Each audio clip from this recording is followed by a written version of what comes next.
when I started touring, when you go to places that they have no idea who you are, they never seen anything, they just trust you and come to see the show, sometimes the bit doesn't work. And I'm like, I don't understand. And I remember someone at some point, she walked out of the show while I was doing the bit. I was like, like, this bit kills back in Munich. Is it that Munich people are like more wild?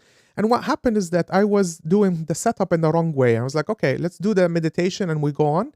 And just because people knew me, they knew that I'm not gonna do something bad, no, even if it goes into a unexpected territory. And then what I changed is that I do that meditation on a daily basis. This is my special thing, and I'm gonna share it with you. Just by the fact that I say that I do it to myself, people are like, okay, now we accept it. Wherever it goes, this is what he does to himself, and it became okay, right?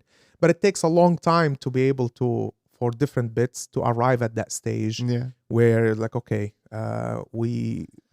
that you communicate where the lines of the bit is. No? But there is also still, like in the Arab world, a bit of like let's say an awakening when it comes to stand-up comedy. So it's still a very fresh art form that is being introduced. And you can see that there are certain places where it's really popping in a very nice way.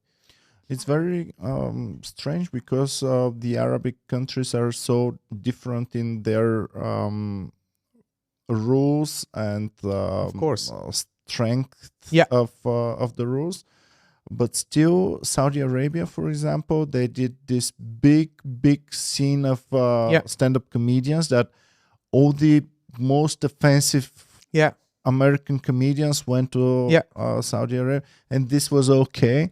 So I don't understand always what's okay and what's not okay. And I think in a place like probably like Riyadh, where most people speak English, they're exposed to American TV, etc. There is a different tolerance to what you are allowed to say.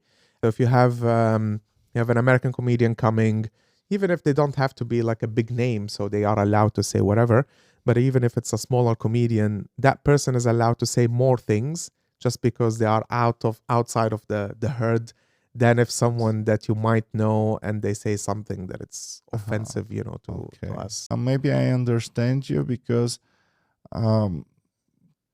people here react to expats a little bit different than to local people.